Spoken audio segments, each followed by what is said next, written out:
तपस्या की। तो भगवान इनसे प्रसन्न हुए, बोले आपकी भक्ति पे हमें बड़ा प्रसन्नता है, आप हमसे वरदान मांगो। दोनों कहने लगे महाराज वरदान में हम और कुछ नहीं चाहते, ये चाहते हैं हमारे घर में तुम्हारे जैसा पुत्र पैदा हो, हम आपके जैसा पुत्र चाहते, और कुछ नहीं। तो भगवान बोले भैया हम अपने जैसा कहां ढूंढने जाएंगे, एक काम करो तुम कुछ इंतजार करो, युग त्रेता में जब तुम दशरथ और कौशल्या बनोगे तब हम तुम्हारे पुत्र राम बन के आएंगे। तो वही पुरानी बात निभाने के लिए आए थे श्री राम। लेकिन तीसरे विद्वान ने इनकी भी बात फेल कर दी, बोले आए लेकिन इसलिए नहीं आए। फिर क्यों आए?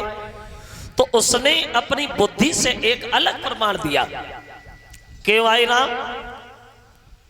तो एक बार भोले बाबा कैलाश पर्वत पे अपनी पत्नी गिरिजा को कथा सुना रहे थे और कह रहे थे सुनो गिरिजा, एक कल्प में भगवान का अवतार क्यों हुआ? बोले क्यों हुआ? तो शंकर जी बोले गिरिजा एक कल्प में भगवान क्यों आए? तो बोले कि नारद श्राप दीने कबारा,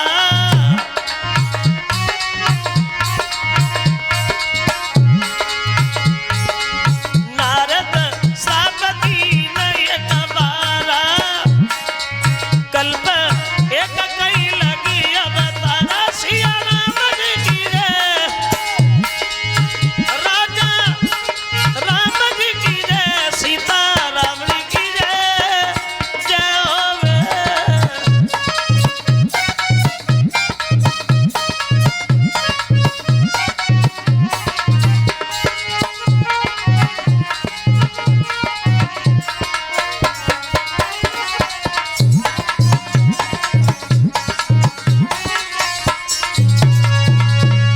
क्यों आए राम?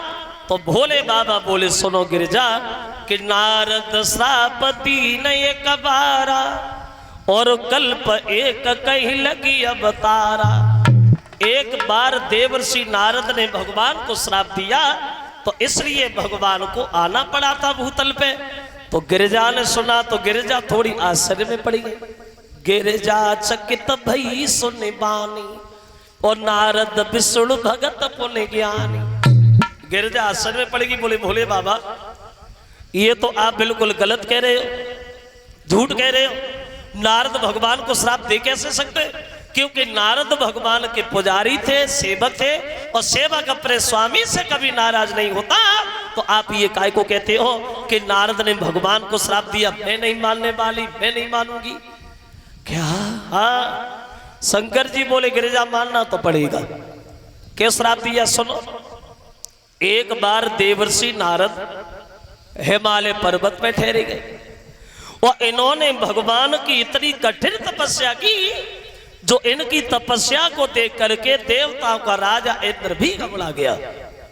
और इंद्र मन में सोचे लगा, लगता है ये नारद अब महात्मा बन के नहीं जीना चाहते, ये हमारी गद्दी छीनना चाहते, इंद्रासन छीनना चाहते, राजा बनना चाहते। और एक बात तो है, वैसे इंद्र को ही सबसे पहले डर क्यों लगता था किसी की तपस्या को देख के?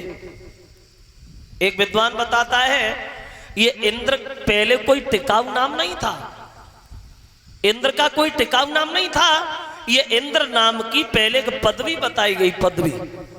जैसे आजकल पद बताया जाता है, जो पद होता है प्रधानमंत्री, एमएलए, एमपी, मुख्यमंत्री, ऐसे पहले पद हुआ करते थे। पहले ये वोट नहीं पढ़ते थे जैसे आजकल वोट पढ़ते। पहले जो तपस्या में सफल हो जाता था वही देवताओं का राजा इंद्र बन जाता था। पहले ये वोट नहीं पढ़ते थे जैसे आजकल वोट पढ़ते। पहले जो तपस्या में सफल हो गया वही देवता का राजा इंद्र बन गया।